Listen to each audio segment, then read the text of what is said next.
Well, JB, we're joined now by Christena Huntsman, Executive Vice President of the Huntsman Foundation. And I know that there are a lot of people who have this whole hang-up, a stigma, when it comes to mental health. They can't talk about it. They fumble for words. When serious topics are on the table, they just don't know what to say. And I know that JB, this is something that he's passionate about and something that's dear to your heart as well. How do we get to that point where we can talk about it without clamming up, without feeling like, oh, we don't know what to say? Well, it's when you say mental health, we're going to add substance use. I lost my sister 15 years ago to a drug overdose, mom of 8, and we couldn't talk about it. We realize now that it was a missed opportunity, and our family has given a gift of $150 million to the University of Utah to start the Huntsman Mental Health Institute. We want people to know that there are resources and that the treatments, and to not be afraid of the stigma. Our family, my parents dedicate a lot of their time and resources to build the Huntsman Cancer Institute. When you get diagnosed with cancer, you go in for treatment with dignity and love, but it's different when it's mental health and substance use. When I checked my sister into detox, it's in the back doors at night, and I think about her and the self-stigma she had on herself. We don't have that when it's about cancer. So let's change the narrative in America. Let's be able to be open and share our stories, because we're not the only ones going through it. We know it's behind every door in America. I'm so glad you said that. And Christena, you said when you lost your sister, you couldn't talk about it.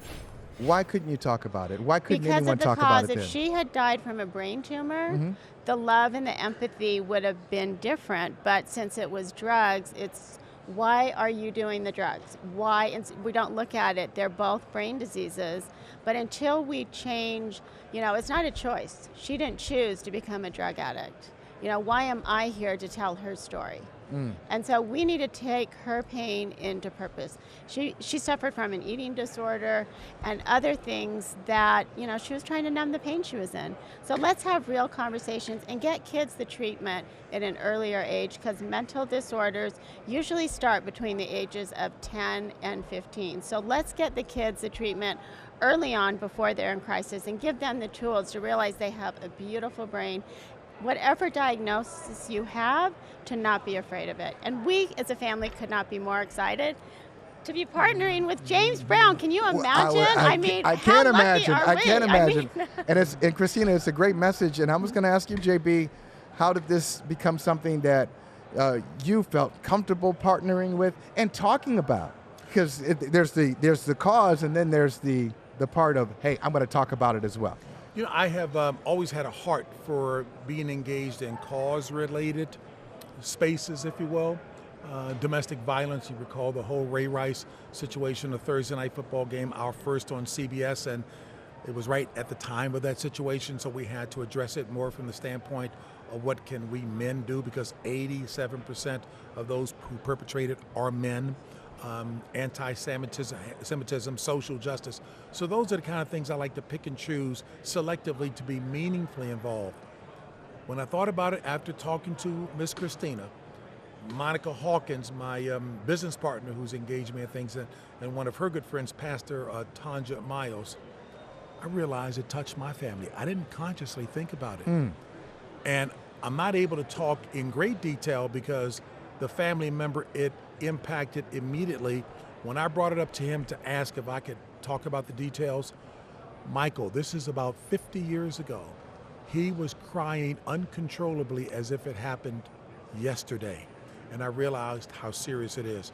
So I don't know about this fortuitous pairing on this, but the story is personal and real, and I want to make sure that I can use whatever platform I have to bring it to the table, because it impacts athletes, those we like to think who are invincible. I'm so glad you're both here. And before we go, can you tell us, because we could talk about it all day. Exactly. But can you, let's tell people where they could go to get some information, where some of the resources if your they can... house is burning down, you call 911. 988 is in every single state. It is a resource for everybody, along with NAMI. So between 988 and NAMI, it is a free resource that people can go to and get the help that they need. And we can't thank you enough for giving us some time. Absolutely. Absolutely. Thank you, Christena. Thank you, James. And can I just also pay off, you are brilliant. Michael Holley doesn't have one stitch of papers up here, and he's talking from that wealth of intelligence and experience that he has. You're awesome, but thank you for feeling. I'm blushing now. No, I'm blushing. But thank you for feeling Christina's heart as well too. Thank you, Michael. I appreciate you both. Thank you. Thank you so much. All right. Hey, thank you for watching Brother from Another. If you haven't hit that subscribe button, go ahead and do that now. Don't forget you can catch us 3 to 4 weekdays on PeacockTV.com and on Sirius XM Channel 85.